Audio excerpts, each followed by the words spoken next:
Shalom, meus irmãos, a paz do Senhor Jesus. Estamos aqui em mais uma reflexão da palavra do Senhor. Estamos no domingo, o 10º domingo do tempo comum, 10 de junho, e neste domingo, nós vamos refletir o Evangelho de Marcos, capítulo 3, versículos de 20 a 25. Proclamação do Evangelho de Nosso Senhor Jesus Cristo segundo São Marcos. Naquele tempo, Jesus voltou para casa com seus discípulos e, de novo, se reuniu tanta gente que eles nem sequer podiam comer. Quando souberam disso, os parentes de Jesus saíram para agarrá-lo, porque diziam que estava fora de si. Os mestres da lei, que tinham vindo de Jerusalém, diziam que ele estava possuído por Belzebu, e que pelo príncipe dos demônios ele expulsava os demônios. Então Jesus os chamou e falou-lhes em parábolas. Como é que Satanás pode expulsar Satanás? Se um reino se divide contra si mesmo, ele não poderá manter-se. Se uma família se divide contra si mesma, ela não poderá manter-se. Assim, se Satanás se levanta contra si mesmo e se divide, não poderá sobreviver, mas será destruído. Ninguém pode entrar numa casa de um homem forte para roubar seus bens sem antes o amarrar. Só depois poderá saquear sua casa. Em verdade vos digo, tudo será perdoado aos homens, tanto os pecados como qualquer blasfêmia que tiverem dito, mas quem blasfemar contra o Espírito Santo nunca será perdoado, mas será culpado de um pecado eterno. Jesus falou isso porque diziam, ele está possuído por um espírito mau. Nisso chegaram sua mãe e seus irmãos. Eles ficaram do lado de fora e mandaram chamá-lo. Havia uma multidão sentada ao redor dele. Então lhe disseram, tua mãe e teus irmãos estão lá fora à tua procura. Ele respondeu, quem é minha mãe e quem são meus irmãos? E olhando para os que estavam sentados ao redor, disse, aqui estão minha mãe e meus irmãos. Quem faz a vontade de Deus, esse é meu irmão, minha irmã e minha mãe. Palavra da salvação, glória a vós, Senhor. Meus irmãos, esse evangelho é riquíssimo. Vamos tentar aqui pincelar algumas coisas que ele nos traz.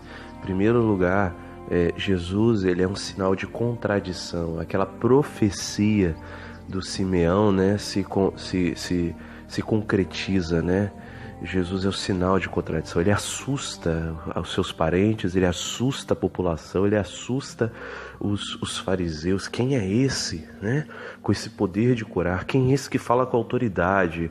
Quem é esse? Então a gente vê que realmente Jesus, ele se sobressaiu, o Filho de Deus. E começaram a acusar Jesus de estar possuído de um demônio. Quer dizer, Jesus ele estava fazendo sinais acima do natural, vamos dizer assim, sinais sobrenaturais. E em vez das pessoas, olha só que interessante, em vez das pessoas, alguns julgavam, poxa, esse poder sobrenatural vem de Deus, enquanto outros vêm de Belzebu. Olha só, meus irmãos, como aqui já ocorre uma separação baseada muitas vezes na índole de julgamento da pessoa. Como que a própria pessoa desvia o seu julgamento do mundo de acordo com o mal que tem dentro de si, aplicando ao diabo coisas que não são do diabo e às vezes a Deus coisas que não são de Deus ou que são de Deus. Como diz o Papa, se eu não me engano, Papa Paulo VI, a principal necessidade do nosso século é o dom do discernimento. E aqui, meus irmãos, então Jesus vai falar sobre Beelzebu, né? E Jesus fala, ora, como que Beelzebu pode estar contra Beelzebu, né? Como que o demônio vai lutar contra si? Porque Jesus expulsava os demônios. E aí Jesus fala uma coisa interessante: ninguém dividido subsiste, né? Nenhum reino dividido contra si vai sobreviver. Olha só, meus irmãos, a divisão, o mal que é a divisão dentro da vida cristã, dentro das famílias, dentro da igreja, da sociedade. A divisão sempre destrói, é um efeito autodestruidor de tudo. Nós temos que evitar a divisão ao máximo. O próprio nome, né, diabo, vem do grego, diabolos, eu lembro o padre falando isso, que significa dúvida e divisão, né, significa divisão. Então, meus irmãos, aqui fica claro para nós também, para aqueles que falam que os anjos não existem, os demônios não existem, né, os profetas materialistas que existem por aí.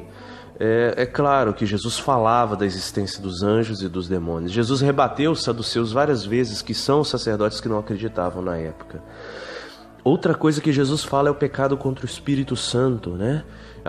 Nesse caso aqui, estavam atribuindo ao demônio algo que era o poder de Deus. Meus irmãos, nós somos criaturas, nós somos míseras criaturas. Nós não sabemos nada, nosso conhecimento é limitadíssimo dos mistérios infinitos do Criador. Quem somos nós, uma criatura, querer contestar a Deus, contestar as coisas de Deus e ditar o que é de Deus, entendeu? Sem haver uma corroboração daquilo que é sagrado nas Sagradas Escrituras, etc. Então, eles julgaram Jesus por sentimentalismo, né? E aí correram num erro grave. Outro item aqui, meus irmãos, é os irmãos de Jesus. Quando a Bíblia fala irmão Jesus, né, são a família Jesus. Não tinham a tradução para primo na época, a gente sabe disso, a gente estudou tios, então considerava toda a família irmãos. Nos únicos lugares nos evangelhos que dão nome a esses irmãos, a gente vai investigar, eles são filhos de tios de Jesus, então são primos de Jesus. Isso está bem claro lá no Evangelho, e a gente pode ver também na tradição que os discípulos dos discípulos deixaram escritos, que Nossa Senhora não teve outros filhos, né? Jesus não teve irmãos, e por isso na cruz ele entregou Maria a São João. Meus irmãos, alguns irmãozinhos evangélicos dizem que quando Jesus fala, né, vocês são a minha família, né? Quem são minha mãe e meus irmãos? Vocês que estão aqui, que fazem a vontade de Deus. Como que Jesus diminuindo o valor da família. Meus irmãos, isso é um pecado gravíssimo dizer isso, porque Jesus, ele é o primeiro que cumpre o mandamento do Pai, honrar pai e mãe. O Evangelho é claro que Jesus obedecia os pais em tudo. Jesus, a Nossa Senhora, ela caminhava com Jesus. É claro que Jesus, que prega o amor a todos, não ia amar sua família. Então, assim, é uma pregação dos protestantes muito mentirosa e danosa à linguagem da misericórdia do Senhor.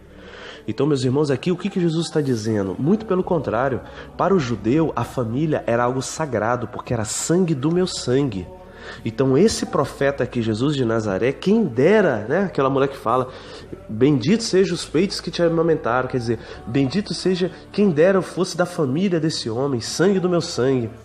E Jesus, o que ele fala? Jesus não está rebaixando a família dele, muito pelo contrário, Jesus a está elevando.